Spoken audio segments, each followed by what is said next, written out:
Hi guys, John Stockley here from CVM Cymru. Welcome back to the 52 Men of the Bible video series, and we're in week 32, and this week we're looking at the Centurion. Now the Centurion was a Roman soldier based in Israel at the time of Jesus, and he comes to see Jesus and he makes a request, and in making that request he demonstrates something that really seriously impresses Jesus. So grab your Bibles, turn to Matthew chapter 8 and read verses 5 to 13, and then we'll come back and share some thoughts on those few verses.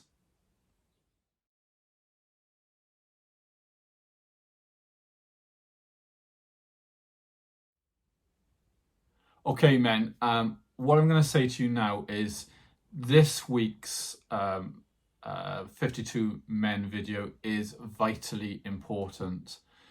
We are going to talk about authority, and this centurion that you've just read about gives us a way in to talk about that stuff.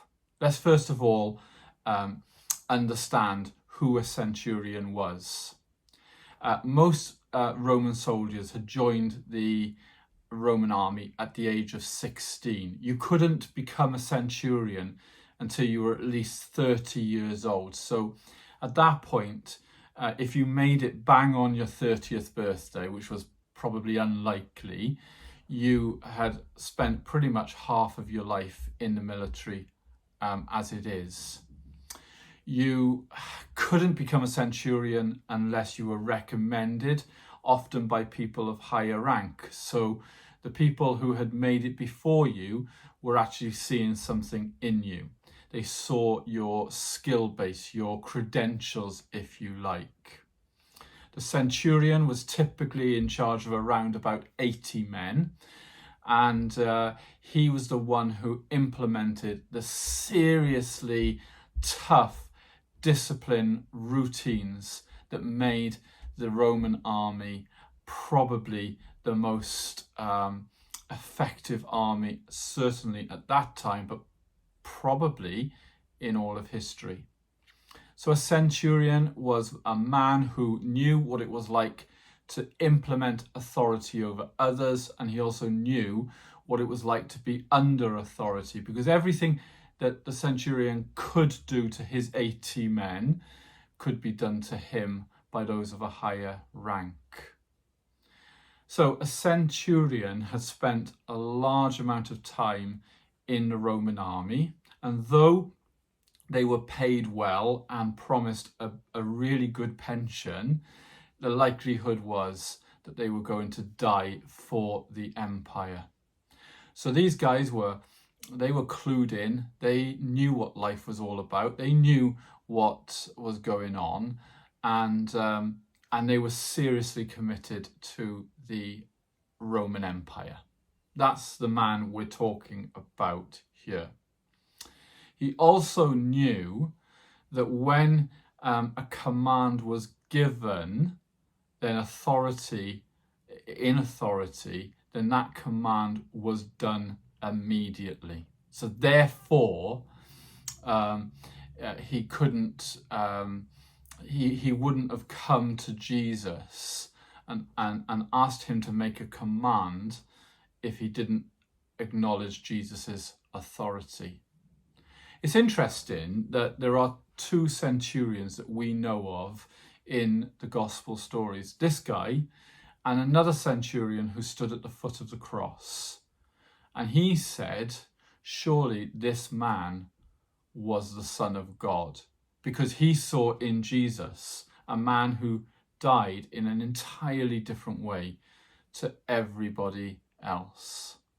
This is, these two accounts are incredibly important when we are thinking about how can we trust that Jesus is the man he said he was. How can we trust that he was the Son of God? Well, two centurions who were men who couldn't have the wool pulled over their eyes, both understood that Jesus was the Son of God and that Jesus was a man who had authority. So this centurion we're talking about here now, he comes up to Jesus and he says, I am a man with authority and I'm also a man under authority. But I say to other men, go, and they go. I say to others, come, and they come. I tell them what to do. My word is my command, and I have the authority to ensure that that gets done. And he recognizes that Jesus is also a man with authority. And he says to Jesus, you say the word and my servant will be healed. You just say the word, you command it, and it will be done because I see that authority in you. And Jesus almost takes a step back. He's almost knocked off his feet. And he says, do you know what? I have not seen faith like the faith of this man in all of Israel. The centurion knew that Jesus was a man with authority and a man under authority. He knew that Jesus was serving, was living, was working under the authority of a much higher power, God himself.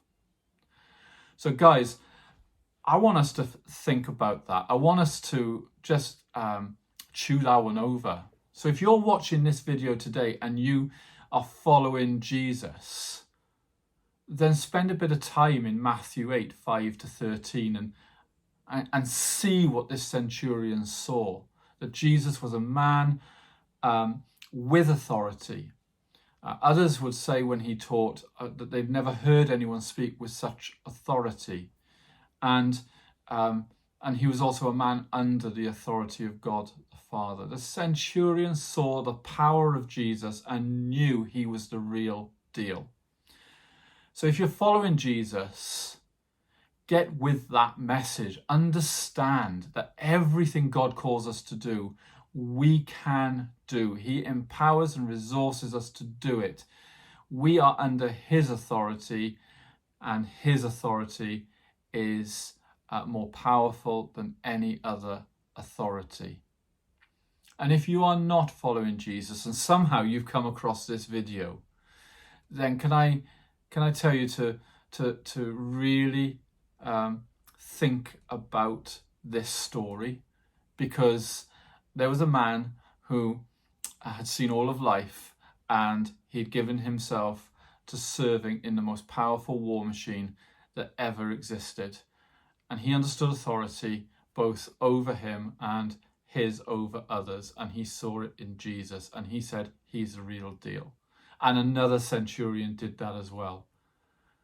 Stop trying to work out whether you believe Jesus is the real deal or not, and realize that the testimonials speak for themselves. Give Jesus a chance in your life. Trust him. Give your life to him. And you will know that Jesus has authority over all things. And the kingdom offer, the offer of life and life to the full, well, that is not words.